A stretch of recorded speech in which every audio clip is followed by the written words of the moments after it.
Hello, how you doing? It's Phil Thatch, and I'm here at the Chattanooga Market, which is actually over that way about 50 yards. But I'm in the parking lot. And also going on in Chattanooga today, besides the Chattanooga Market, is an Ironman race. And the bicycle portion of the race is going by me right here. And Heather and I got here early, so I got out the 70 to 200, and I've been doing panning blurs of these bicycles as they go by.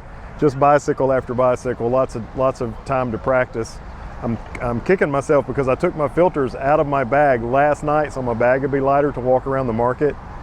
But I could have been using my 3-stop or maybe even my 6-stop and using a wider aperture, but instead I'm having to shoot at f/22 to get my shutter speed slow enough to do these panning blurs. But anyway, some of them are turning out okay, and I'm going to show you that, and there's lots more stuff coming. All right, here is the Cyclist, the first one of my shots, and in all of these shots I'm going to show you today, the settings will be up here in the top left. You can see 200 millimeters with the 70 to 200 2.8, f/22 to try to darken the scene as much as possible, ISO 200. I had my ISO automatic, and I tried 1/40th is typically my favorite shutter speed for panning blurs, but I was having trouble getting the Cyclist good and sharp, so I started at 1/60th, and I did kind of move around a little bit between 1/60th, 1/50th, and my favorite 1/40th. That's the same Cyclist. See, this one's not quite as sharp. And of course I made lots and lots of these shots, and I just picked out the ones that were sharp. This is a pretty good one here. And this young man looks like he's going to have sunburn before this massive Ironman day is over with. It's another 1/60th of a second shot. Same guy. I got a couple of them. I got 2 keepers in one pass. So that was pretty cool. There is another one. Look how these bicycles look these days. When I was younger and rode bicycles, they didn't look like that. I guess these things are made of carbon fiber. There's one of the lady riders. Looks like she's going just as fast as the men were. Now this, I took this shot to show you what it looks like when you're not doing a panning blur. This is 1/500th. And though I am following her with a pan, it doesn't look like a blur because I'm at 1/500th. So these blurred shots look much better. Not a panning blur. Yes, a panning blur. Much more difficult to get the Cyclist sharp, but when you do, everything looks so much better. And by this time I've moved down to 1/50th for this shot of rider number 2276 here. Just cool looking. I love the way these shots turned out. I was really happy. You know, they were riding right by where we parked, and we got there early, so I was able to get down there and get these shots. I moved around a lot, and in this spot there was a median. I was actually shooting from across the street, and there was a median, and it had some weeds growing in it, and right beside this girl's cycle were some white flowers on a weed. So even though she's not as sharp as I wish she was, but this is the only one that I caught just like this, so I went ahead and shared it with you. Even though she's pretty sharp, there's background blur and foreground blur that kind of adds to the sense of speed in this shot. And this is a 1/40th. Here's a pair of riders with some foreground weeds, but not the white blooms. Another 1/40th. And like I say, I moved around a lot trying to find a great background, but I really never found one that I was completely happy with. Another 1/40th shot. And this time I shot at 1/40th, but I didn't pan. I had Lookout Mountain in the background, famous mountain in the Chattanooga, North Georgia area, home of Rock City and Ruby Falls, which you may have heard of those tourist traps. But this time I didn't pan, so the Cyclist is out of focus, and the mountain and the background is in focus. So just another way to do a blur. But now I'm back to panning blurs. Still at 1/40th, another 1/40th shot. Gosh, those bikes are just crazy looking. I wonder how much that thing weighs.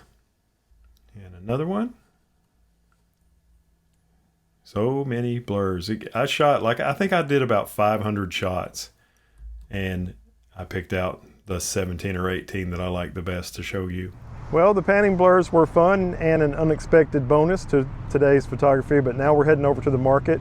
We're hoping to meet up with my friends Ray Soldano, David Saylors, and Tim Childers. So that'll be fun, and there should be some live music and street photography. So now let's get started with what we were actually supposed to do today. Okay, now we are in the market and I'm still using the 70 to 200. Of course, I've got my shutter speed up to 1/400th of a second now, and I'm down to 2.8 auto ISO as usual. And at the Chattanooga Market, I like to capture the vendors while they're talking to the customers because they are really focused because they're trying to sell their wares to these folks. You can a lot of times catch some pretty interesting shots. And the 70 to 200, this is at 70 millimeters. It's not as intimate as a wider lens would be, but man, it's sharp. There is a place that was selling these knitted figurines, and this is Dobie from Harry Potter, and you can see he has a sock. Harry Potter people will understand that. This guy had one of those DJI Ronin gimbals and a Sony camera of some sort, and he was making a video. Him and this young lady he was with, they spoke to a vendor and asked if it was okay to film her coming up to do some shopping, and they said okay. So I kind of captured a few candid shots of them. This is them talking to the vendor, and then this is after the shot was complete. He's giving them the thumbs up, saying that he captured that shot. So that was pretty cool. Tim Childers let me borrow his 35 1.8 RF lens for a little while, so I've made a few shots with it. Okay, now as you can see, 35 millimeters f1.8. I am using my friend Tim Childers. Check out his YouTube channel. I'm using his RF 35 f1.8 that he let me borrow for a little while. And I'm shooting because I want to, it would probably be better to shoot that lens a little bit stop down, but I'm only going to get to use it for just a few minutes on this one day. So I went ahead and shot it wide open the whole time. So here's a 1.8 shot. It's another customer talking to a vendor shot. And this is kind of a candid shot behind the scenes made of this gentleman filling out some paperwork. And here's a picture of Heather, a portrait of Heather, where you can see if you're up close to your subject with that 35 1.8, you can really get a bokeh-fied background. As a matter of fact, her near eye, which is where I had my focus point, is in focus. And her far eye is just not far behind it at all, but it's out of focus. So you can really blur a background with the 35 1.8 if your subject is close. Here's another vendor that was selling some, I think these things are made of glass, and he's got a special light shining down for you to look at the glass items, and it was shining on this lady's face. So she's got a completely different white balance than everybody around her. But everybody's really checking out the stuff she's shopping for, and this guy over here is enjoying some food. I've photographed this gentleman before. He has a place that sells soap that's made from whiskey, and I've photographed him before. I love his OnlyFans t-shirt and his Puck Footin sticker that he's selling. Pretty cool indeed. Another vendor that I have photographed before, this man sells all sorts of nuts, I guess is what it is.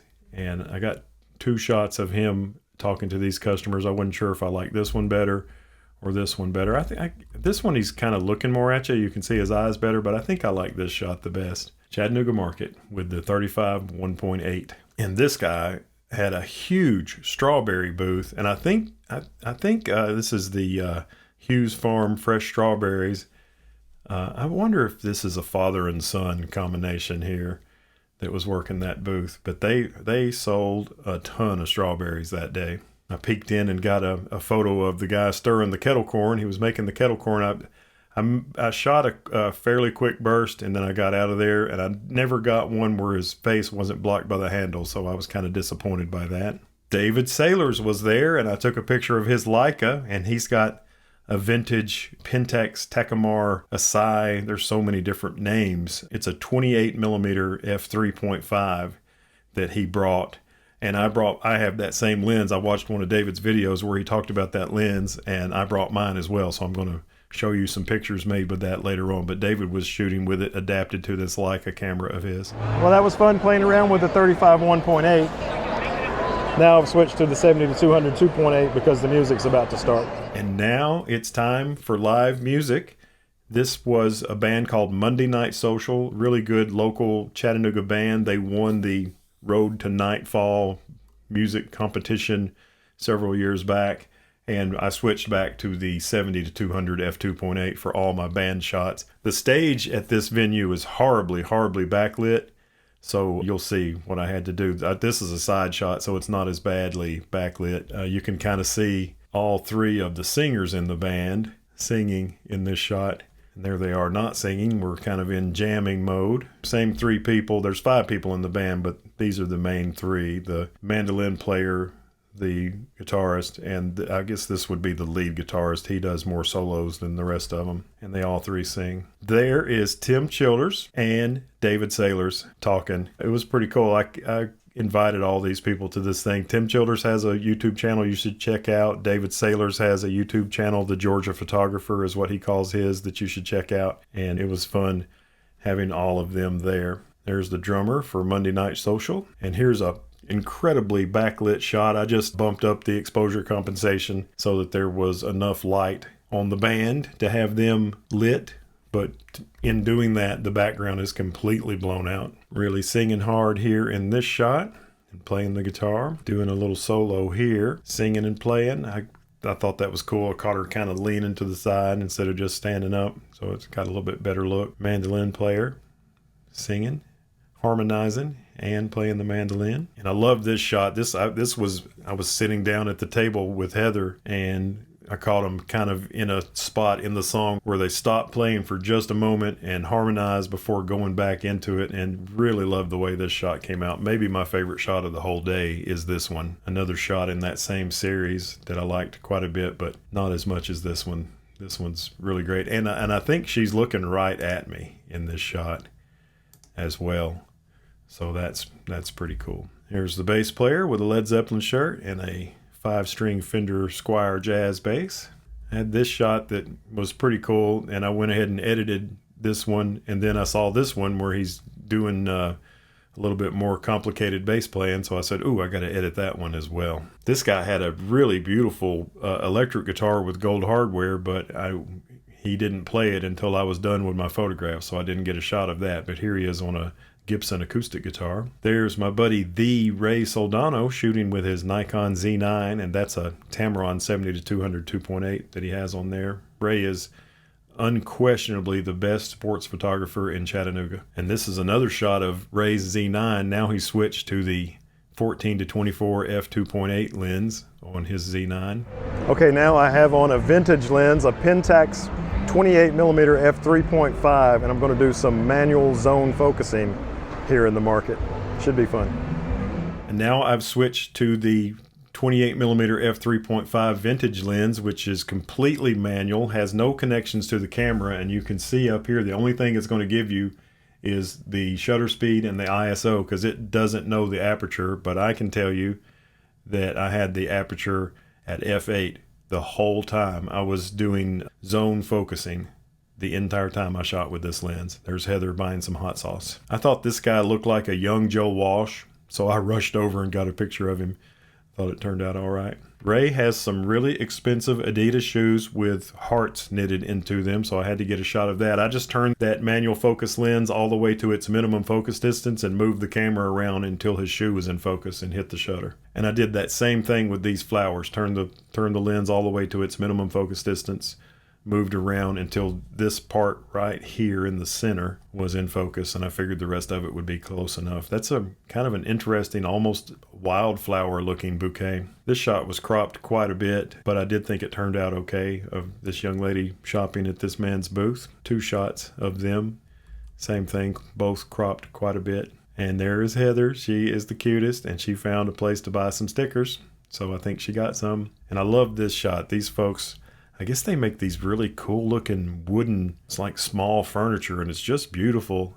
And they are having a good time talking to this gentleman here. Look at the smile. She's got a smile on her face, and looks like he's laughing and smiling. I really like the way this shot turned out. 5,000 ISO. Here's another vendor. He's got some sort of, I'm not sure if these are paperweights or what it is he's selling, but these young ladies are interested in it and enjoying their conversation with him. This baby is having a good time playing with his father's chin while his father's trying to shop. Here's another baby shot. She's a little bit closer than I was focused, so she's out of focus a little bit, but I thought it was cool that she was looking right at me and this other baby is looking right at her. Or maybe this baby's looking right at him. It's hard to say, but anyway, I like the way this shot came out. Okay, we're heading out of the Market. Had a really nice time. It was cool to see Tim and Ray and David and shoot zone focus, which I don't think I've ever done successfully before. So I guess you will know already if I was successful because you just saw the pictures. But we appreciate you joining us. Thanks a bunch. If you like the content, give me a thumbs up, subscribe, hit the bell, and as always, we look forward to seeing you in the next one. Bye-bye from the Chattanooga Market.